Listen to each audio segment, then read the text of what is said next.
ನಮಸ್ಕಾರ ಸ್ನೇಹಿತರೆ, ಕನ್ನಡಿಗ ಚಾನಲ್ ವೈಟಿಗೆ ತಮ್ಮೆಲ್ಲರಿಗೂ ಸ್ವಾಗತ.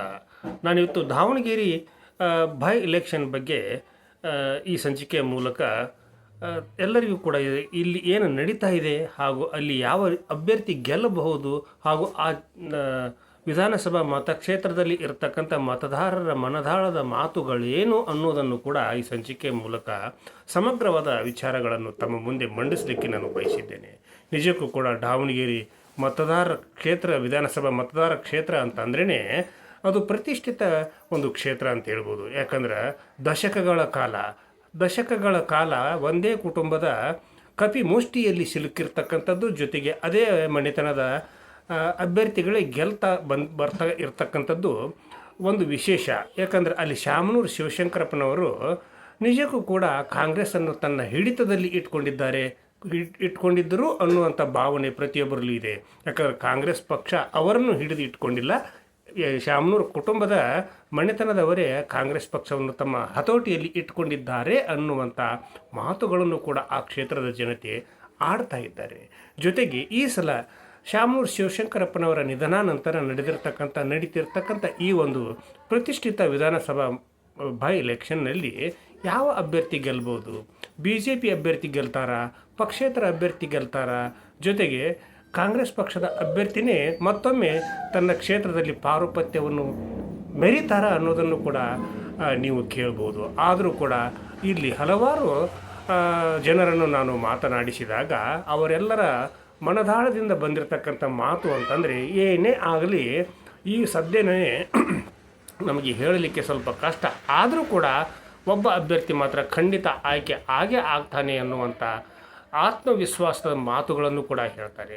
ಜೊತೆಗೆ ಆ ಒಂದು ಮತಕ್ಷೇತ್ರದಲ್ಲಿ ಮುಸ್ಲಿಂ ಮತದಾರರ ಸಂಖ್ಯೆ ಜಾಸ್ತಿ ಇದೆ ಅನ್ನುವಂಥದ್ದನ್ನು ಒಪ್ಕೊಳ್ತಾರೆ ಕೂಡ. ಯಾಕಂದರೆ ಅವರು ಹೇಳಿರ್ತಕ್ಕಂಥ 70-80 ಸಾವಿರ ಮತಗಳು ಮುಸ್ಲಿಮರ ಮತಗಳು ಆ ಕ್ಷೇತ್ರದಲ್ಲಿ ಇಲ್ಲ. ಸುಮಾರು 25-30 ಸಾವಿರ ಮತಗಳು ಇದ್ದಾವೆ. ಅದನ್ನೇ ಒಂದು ಬಂಡವಾಳವನ್ನು ಮಾಡಿಕೊಂಡು ಅವರು ಟಿಕೆಟನ್ನು ಕೇಳ್ತಾ ಇದ್ದಾರೆ ಅನ್ನುವಂಥ ಮಾತುಗಳು ಕೂಡ ಕೇಳಿ ಬರ್ತಾ ಇರೋದು ವಾಸ್ತವ. ಹಾಗಿರುವಾಗ ಸಿದ್ದರಾಮಯ್ಯನವರ ನೇತೃತ್ವದಲ್ಲಿ ನಡೀತಿರ್ತಕ್ಕಂಥ ಈ ಒಂದು ಚುನಾವಣೆಯಲ್ಲಿ ಕಾಂಗ್ರೆಸ್ ಪಕ್ಷದ ಅಧಿಕೃತ ಅಭ್ಯರ್ಥಿಯಾಗಿ ಆಯ್ಕೆಯಾಗುವಂಥ ಎಲ್ಲ ಲಕ್ಷಣಗಳನ್ನು ಸಮರ್ಥ ಶಾಮನೂರವರು ಇಟ್ಕೊಂಡಿದ್ದಾರೆ ಅನ್ನುವಂಥ ಭಾವನೆಗಳು ಕೂಡ ಅಲ್ಲಿ ವ್ಯಕ್ತವಾದರೂ ಕೂಡ ಭಾರತೀಯ ಜನತಾ ಪಕ್ಷವು ಕೂಡ ಪ್ರಬಲ ಪೈಪೋಟಿಯನ್ನು ನೀಡುವಂಥ ಪ್ರತಿಯೊಂದು ವಿಷಯವೂ ಕೂಡ ಇದರಲ್ಲಿ ಅಡಗಿದೆ. ಯಾಕಂದ್ರೆ ಭಾರತೀಯ ಜನತಾ ಪಕ್ಷಕ್ಕೆ ತನ್ನದೇ ಆದಂಥ ಇತಿಹಾಸವಿದೆ ಹಾಗೂ ಮತಗಳು ಕೂಡ ಇವೆ. ಅದು ಕೂಡ ಮೋದಿಯವರನ್ನು ನೋಡಿ ಅಲ್ಲಿ ಭಾರತೀಯ ಜನತಾ ಪಕ್ಷಕ್ಕೆ ಅಧಿಕವಾದ ಮತಗಳು ಬೀಳುವಂಥ ಸಂಭವನೀಯತೆ ಇದ್ದರೂ ಕೂಡ ಈ ಸಲ ಆ ಪಕ್ಷದ ಅಭ್ಯರ್ಥಿ ಅಲ್ಲಿ ಗೆಲ್ಲಲಿಕ್ಕಿಲ್ಲ ಅನ್ನುವಂಥ ಮಾತುಗಳು ಕೂಡ ಸ್ಪಷ್ಟವಾಗಿ ಕೇಳಿಬರ್ತಾ ಇವೆ. ಇನ್ನು ಪೈಲ್ವಾನ್ ಅವರು ಮುಸ್ಲಿಂ ಮತಗಳನ್ನು ನಂಬಿಕೊಂಡು ಕಾಂಗ್ರೆಸ್ ಬಂಡಾಯ ಅಭ್ಯರ್ಥಿಯಾಗಿ ಸ್ಪರ್ಧಿಸಿದ್ದರೂ ಕೂಡ ಆ ಒಬ್ಬ ಅಭ್ಯರ್ಥಿಯನ್ನು ಸಿದ್ದರಾಮಯ್ಯನವರು ಹಾಗೂ ಅವರ ಸಮುದಾಯದ ಎಲ್ಲ ಮುಖಂಡರು ಸೇರಿ ಚುನಾವಣಾ ಕಣದಿಂದ ನಿವೃತ್ತಿಯನ್ನು ಘೋಷಿಸಿದ್ದಾರೆ. ಜೊತೆಗೆ ಅವರು ಕೂಡ ಕಾಂಗ್ರೆಸ್ ಪಕ್ಷದ ಪರವಾಗಿ ಸಮರ್ಥ ಶಾಮನೂರವರ ಪರವಾಗಿ ಚುನಾವಣೆಯಲ್ಲಿ ಭಾಗವಹಿಸಿ ಮತಗಳನ್ನು ಕೊಡಿಸುವುದಾಗಿ ಕೂಡ ಮಾತನ್ನು ಕೂಡ ಆಡ್ತಾ ಇದ್ದಾರೆ. ಆದರೂ ಕೂಡ ಮುಸ್ಲಿಂ ಮತಗಳು ಬಹುತೇಕ 25-30% ಮುಸ್ಲಿಂ ಮತಗಳು ಈ ಸಲ ಕಾಂಗ್ರೆಸ್ ಪಕ್ಷಕ್ಕೆ ಬೀಳುವ ಯಾವುದೇ ಲಕ್ಷಣಗಳು ಇಲ್ಲ.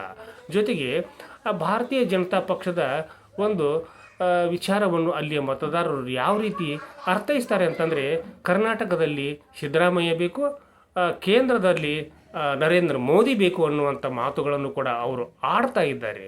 ಅದು ಕೂಡ ಸಿದ್ದರಾಮಯ್ಯನವರು ಮತ್ತು ನರೇಂದ್ರ ಮೋದಿಯವರ ಮೇಲೆ ಆ ಒಂದು ಮತಕ್ಷೇತ್ರದ ಜನರು ಇಟ್ಟಿರ್ತಕ್ಕಂಥ ಒಂದು ಭಾವನೆ ಹಾಗೂ ಆತ್ಮವಿಶ್ವಾಸದ ಮತಗಳು ಪರಿವರ್ತನೆಯಾಗಿ ಅವು ವಿಧಾನಸಭಾ ಚುನಾವಣೆಯಲ್ಲಿ ಚಲಾವಣೆ ಆದಿದ್ರೇ ಅಂತಂತಂದರೆ ಈ ಸಲ ಅಲ್ಲಿ ಭಾರತೀಯ ಜನತಾ ಪಕ್ಷಕ್ಕಿಂತ ಕಾಂಗ್ರೆಸ್ ಪಕ್ಷದ ಅಭ್ಯರ್ಥಿ ಸಮರ್ಥ ಶಾಮನೂರವರು ಆಯ್ಕೆಯಾಗುವಂಥ ಎಲ್ಲ ಲಕ್ಷಣಗಳು ಕೂಡ ಕಂಡು ಬರ್ತಾ ಇವೆ. ಆದರೂ ಕೂಡ ಮುಸ್ಲಿಂ ಅಭ್ಯರ್ಥಿಗಳನ್ನು CM ಇಬ್ರಾಹಿಂ ಆದಿಯಾಗಿ ಅಲ್ಲಿ ಪ್ರಚಾರ ಮಾಡಲಿಕ್ಕೆ ಹೋಗ್ತಾ ಇರತಕ್ಕಂಥ ಮುಸ್ಲಿಂ ನಾಯಕರಿಗಳಿಗೇನೂ ಕೊರತೆ ಇಲ್ಲ. ಆದರೂ ಕೂಡ ಅವರ್ಯಾರನ್ನು ಕೂಡ ಮುಸ್ಲಿಂ ಮತದಾರರು ನಂಬುವಂಥ ಸ್ಥಿತಿಯಲ್ಲಿಯೂ ಕೂಡ ಇಲ್ಲ. ಹಾಗಿರುವಾಗ ಈ ಚುನಾವಣೆಯಲ್ಲಿ ಮುಸ್ಲಿಂ ಮತದಾರರ ಒಂದು ನಿರ್ಣಾಯಕ ಪಾತ್ರ ವಹಿಸ್ತಾರೆ ಅನ್ನೋದು ಅಷ್ಟೊಂದು ವಿಚಾರ ಮಾಡುವಂಥ ಕ್ಷೇತ್ರ ಅಲ್ಲ. ಆದರೂ ಕೂಡ ಅವರು ಕೂಡ ಬಹುತೇಕ ಒಂದು 20-30% ಮತಗಳನ್ನು ಕಾಂಗ್ರೆಸ್ ಪಕ್ಷಕ್ಕೆ ಚಲಾಯಿಸುವ ಎಲ್ಲ ಲಕ್ಷಣಗಳು ಕೂಡ ಕೇಳಿ ಬರ್ತಾ ಇವೆ. ಹಾಗಿರುವಾಗ ಈ ಸಲ ಜಿದ್ದಾಜಿದ್ದಿಂದ ನಡೆದಿರತಕ್ಕಂಥ ದಾವಣಗೆರೆ ದಕ್ಷಿಣ ವಿಧಾನಸಭಾ ಮತಕ್ಷೇತ್ರದಲ್ಲಿ ಶಾಮನೂರು ಶಿವಶಂಕರಪ್ಪನವರ ಮೊಮ್ಮಗನಾಗಿರ್ತಕ್ಕಂಥ ಸಮರ್ಥ ಶಾಮನೂರವರು ಆಯ್ಕೆಯಾಗುವಂಥ ಎಲ್ಲ ಲಕ್ಷಣಗಳು ಕೂಡ ಇವೆ. ಜೊತೆಗೆ ಜೈಬೇರಿ ಬಾರಿಸುವಂಥ ಒಂದು ವಿಚಾರವನ್ನು ಕನ್ನಡಿಗ ಚಾನಲ್ YTA ಮೂಲಕ ಪ್ರಥಮವಾಗಿ ನಾನು ಈ ಸಂಚಿಕೆ ಮೂಲಕ ಹೇಳ್ತಾ ಇದ್ದೇನೆ. ಆದ್ದರಿಂದ ಪ್ರತಿಯೊಬ್ಬರು ಕೂಡ ಈ ಸಂಚಿಕೆಗೆ ಸಬ್ಸ್ಕ್ರೈಬ್ ಆಗದೇ ಇರತಕ್ಕಂಥವರು ಸಬ್ಸ್ಕ್ರೈಬ್ ಮಾಡಿರಿ, ಶೇರ್ ಮಾಡಿರಿ, ಲೈಕ್ ಮಾಡಿರಿ. ಕಮೆಂಟನ್ನು ಕೂಡ ಚುನಾವಣೆಯ ಬಗ್ಗೆ ನನಗೆ ನಿಮ್ಮ ಕಮೆಂಟ್ ಮೂಲಕ ನನಗೆ ನಿಮ್ಮ ಅಭಿಪ್ರಾಯಗಳನ್ನು ತಿಳಿಸಿರಿ ಅಂತ ಹೇಳ್ತಾ ಇವತ್ತಿನ ಸಂಚಿಕೆಯನ್ನು ಇಲ್ಲಿಗೆ ಮುಗಿಸಿ ನಾಳಿನ ಸಂಚಿಕೆಯೊಂದಿಗೆ ತಮ್ಮ ಜೊತೆ ಹಾಜರಾಗ್ತೀನಿ. ಅಲ್ಲಿವರೆಗೂ ನನ್ನ ನಮಸ್ಕಾರ.